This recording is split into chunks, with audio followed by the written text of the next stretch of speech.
तो गाइस जैसे कि आप सब जानते हैं आज था स्मैकडाउन का एपिसोड और गाइस इस एपिसोड में हमें एज और रोमन रेंस के बीच स्टोलन कंटिन्यू होती नज़र आने वाली थी। उसके अलावा गाइस ज़बरदस्त लास्ट मैन स्टैंडिंग मैच भी था और हमें एक शॉकिंग रिटर्न भी देखने को मिला स्मैकडाउन के इस एपिसोड में। तो गाइस क्या कुछ हुआ पूरे एपिसोड में जानेंगे इस वीडियो में। तो गाइस ये वीडियो काफ़ी इंटरेस्टिंग होगी, इसे लास्ट तक ज़रूर देखिए। तो गाइस शो की शुरुआत हमें देखने को मिलती है रेटेड और सुपरस्टार एज की तरफ से और एज रिंग में आकर कहते हैं कि कैसे उन्होंने इमेजिन करा था कि 11 साल बाद उसी दिन जब उन्होंने अपनी चैंपियनशिप को रिलिंक्विश करा था रेसलमेनिया 37 में वो एक बार फिर से यूनिवर्सल चैंपियन बनेंगे, लेकिन वो चीज़ नहीं हो पाई। जिसके बाद मैंने मैच हारने के बाद सोचा कि कैसे वो पॉइंट्स थे जहां पर मैं चैंपियन बन सकता था। वो बता दें कि कैसे जे उसो ने इंटरफेरेंस की, डैन ब्रायन ने इंटरफेरेंस की और रोमन रेंस को स्पीयर लगाकर मैंने हरा दिया था, लेकिन इन सभी इंटरफेरेंस की वजह से मैं चैंपियनशिप नहीं जीत पाया। जिसके बाद वो रेसलमेनिया 37 के मैच से एक फ़ोटो दिखाते हैं जहाँ पर उन्होंने रोमन रेंस को सबमिशन मूव लगाया था और वो यहाँ पर कहते हैं कि तुम मेरी आंखों में देख ही सकते हो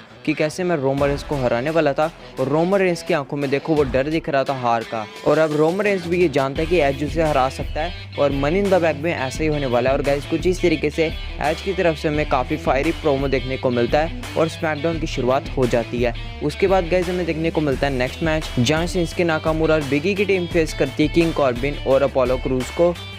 और यहाँ पर मुझे अब किंग कॉर्बिन नहीं बल्कि बैरन कॉर्बिन ही बोलना पड़ेगा। और गाइस यहाँ पर बैरन कॉर्बिन बिल्कुल चेंज हो चुके हैं, एकदम बूढ़े बूढ़े से लग रहे थे और यहाँ पर एकदम देवदास टाइप उनकी लुक थी। लेकिन गाइस अगर हम इस मैच की बात करें तो इस मैच में उन्होंने भी थोड़ी बहुत काफ़ी बढ़िया परफॉर्मेंस दी और सभी सुपरस्टार ने भी काफ़ी बढ़िया परफॉर्म करा और ये मैच भी एक डिसेंट था। लेकिन गाइस इस मैच की एंडिंग की बात करें तो हमें देखने को मिलता है कि यहाँ पर रिक बुक्स बैरन कॉर्बिन से कहते हैं कि बाहर किसी की गाड़ी को उठाकर ले जाया जा रहा है। जिसके बाद हमें वीडियो देखने को मिलती है जहाँ पर गाइस किंग कॉर्बिन या फिर मैं कहूँ बैरन कॉर्बिन की जीप को उठाकर ले जाया जा रहा था टो करके और इस चीज़ से बैरन कॉर्बिन काफ़ी ज़्यादा डिस्ट्रैक्ट हो गए और इसी का फ़ायदा उठाकर बिगी फिनिशर लगाते हैं और इस मैच में गाइस शिंस्के नाकामुरा और बिगी की जीत हो जाती है। उसके बाद गाइस हमें बेली और बियांका ब्लेयर का फेस ऑफ देखने को मिलता है जहाँ पर गाइस बेली एक बार फिर से आकर कहते हैं कि लास्ट वीक मैंने स्मैकडाउन वुमेन्स चैंपियन को क्लीन पिन कर दिया और पिन करने की बात नहीं है, मुझे दिख रहा है कि अब बियांका ब्लेयर में वो कॉन्फिडेंस नहीं है और 2 हफ्ते बाद हम लाइव क्राउड के सामने जाने वाले हैं और बियांका ब्लेयर मुझे लगता है कि प्रेशर हैंडल कर पाएगी,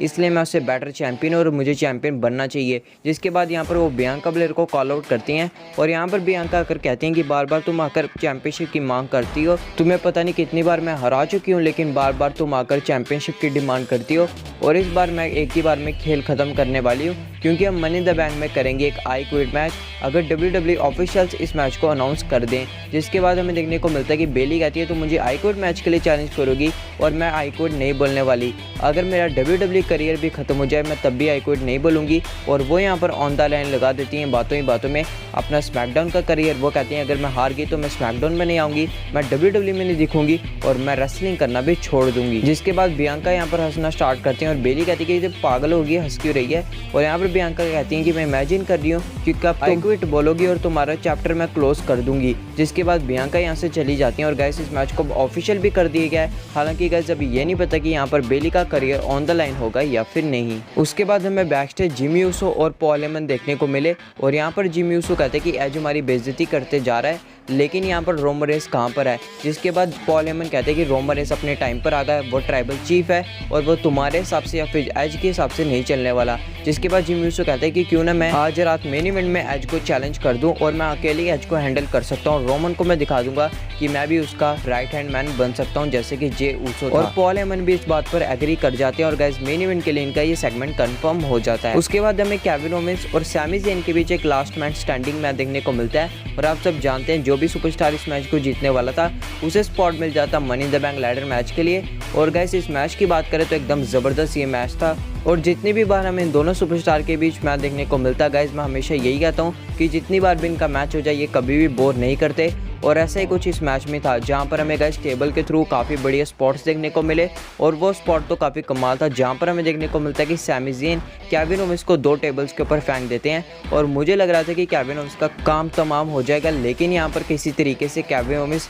मैच में वापसी करते हैं। जिसके बाद हमें देखने को मिलता है कि यहाँ पर Sami Zayn back to back 3 हलवा किक भी लगा देते हैं, लेकिन केविन ओवेंस यहाँ पर चालाकी दिखाते हुए रिंग के बाहर जाकर खड़े हो जाते हैं। एंड देन गाइज अगर हम मैच की एंडिंग की बात करें तो हमें गाइज देखने को मिलता है कि केविन ओवेंस सबसे पहले अनाउंसर टेबल पर, उसके बाद दूसरे टेबल पर एंड देन रिंग एप्रन पर पटकते हैं सैमी ज़ेन को और जेन की यहाँ पर हालत पूरी तरीके से ख़राब हो जाती है और इस तरीके से गाइस यहाँ पर 10 काउंट भी हो जाता है और केविन ओवेंस इस मैच में जीत हासिल करके money in the bank ladder match के लिए भी क्वालिफाई कर जाते हैं। उसके बाद गाइस हमें सोनिया डेविल देखने को मिलती है जो कि यहाँ पर स्मैकडाउन की तरफ से वुमेन्स लैडर मैच में पार्टिसिपेट करने के लिए नेक्स्ट सुपरस्टार को रिवील करने वाली थी। और गाइस यहाँ पर हमें शॉकिंग रिटर्न देखने को मिलता है जेलिना वेगा का। आप सब जानते हैं कि जेलिना वेगा को कुछ टाइम पहले WWE ने रिलीज कर दिया था, लेकिन एक बार फिर से WWE ने वापस ले आई है। और गाइस यहाँ पर हमें देखने को मिलता है कि जेलिना वेगा थैंक यू करती है सोनिया डेविल को उन्हें money in the bank ladder match में पार्टिसिपेट करने का मौका देने के लिए। जिसके बाद यहाँ पर आ जाती है लिव मॉर्गन और यहाँ पर वो सोनिया डेविल से कहती है कि ये सब गलत है, तुमने लास्ट वीक कार्मेला को ऐसे ही मौका दे दिया था और अब तुमने जेलिना वेगा को भी मौका दे दिया जो कि पिछले कुछ टाइम से यहाँ पर रेसल भी नहीं कर रही थी और मुझे तुमने मौका नहीं दिया। जिसके बाद यहाँ पर जेलिना वेगा कहती हैं कि मैं डिजर्व करती हूँ और यहाँ पर वो बेइज्जती मार देती हैं लिव मॉर्गन की और अपने आप को मोस्ट पॉपुलर फीमेल सुपरस्टार बताती हैं WWE की। जिसके बाद उन्हें लिव मॉर्गन एक चमार लगाती हैं और एक मैच की डिमांड करती हैं और गाइस इन दोनों सुपरस्टार के बीच में मैच देखने को मिलता है जहां पर काफ़ी आसानी से रोल अप करके इस मैच में लिव मॉर्गन जीत हासिल कर लेती हैं। उसके बाद हमें बैकस्टेज देखने को मिलता है कि सेथ रॉलिंस आकर कन्फ्रंट करते हैं Sonia devil and Adam Pearce को और यहाँ पर वो कहते हैं कि मैं WWE चैंपियन रह चुका हूँ, यूनिवर्सल चैंपियन रह चुका हूँ, मैं ग्रैंड स्लैम चैंपियन भी हूँ और मैंने तुम्हें लास्ट वीक कहा था कि मुझे मौका चाहिए यूनिवर्सल चैंपियनशिप के लिए, लेकिन तुमने एज को ये अपॉर्चुनिटी दे दी और तुमने अपना प्रॉमिस तोड़ा। जिसके बाद एडम पियर्स कहते हैं कि मैंने तुम्हें प्रॉमिस नहीं किया था और एज डिजर्व कर यूनिवर्सल चैंपियनशिप मैच, क्योंकि रॉयल रंबल जीतने के बाद भी उसे 1-on-1 चैंपियनशिप मैच नहीं मिला। जिसके बाद सेथ रॉलिंस कहते हैं कि वो मेरी गलती नहीं थी, तुमने डैनियल ब्रायन को मैच में डाला था। जिसके बाद एडम पियर्स कहते हैं कि अब मैं कुछ नहीं कर सकता और यहाँ पर सोनिया डेविल कहती है कि एक मौका तुम्हें हम दे सकते हैं, money in the bank ladder match में पार्टिसिपेट करने के लिए तुम्हें मौका मिलेगा अगर तुम नेक्स्ट वीक सिजारो को हरा दो। और अब गाइस नेक्स्ट वीक के लिए सिजारो और सेथ रॉलिंस का क्वालिफाई मैच भी कंफर्म हो चुका है। उसके बाद गाइस हमें देखने को मिलता है ओटिस और एंजेलो डॉकिंस के बीच सिंगल्स मैच, जहां पर गाइस ज़्यादा कुछ बताने के लिए है नहीं क्योंकि काफ़ी आसानी से ओटिस इस मैच में जीत हासिल कर लेते हैं। उसके बाद गाइस फाइनली बारी आती है मेन इवेंट की, जहाँ पर गाइस हमें जिमी यूसो रिंग के अंदर देखने को मिलते हैं और यहाँ पर वो कॉल आउट करते हैं एज को। जिसके बाद गाइस हमें एज देखने को मिलते हैं और यहाँ पर एज कहते हैं कि तू तो नोबडीज बिच था, तू तो रोमन रेंस का नौकर नहीं बनना चाहता था, लेकिन अब तुम रोमन रेंस की बिच बन चुकी हो और तुमने देखा नहीं कि कैसे उसने पहले तुम्हारे भाई को यूज़ किया और उसे काफ़ी पीटा। जिसके बाद उसने जब एक्नॉलेज किया रोमन रेंस को तो उससे काफ़ी काम करवाया और वही सेम गलती अब तू भी करने जा रहा है। जिसके ऊपर जिमी यूसो कहते कि भी बातें करने में यहाँ पर नहीं आया, तू सीधा रिंग में आ। और हमें देखने को मिलता है कि यहाँ पर जिमी यूसो अटैक करना शुरू करते हैं एज पर,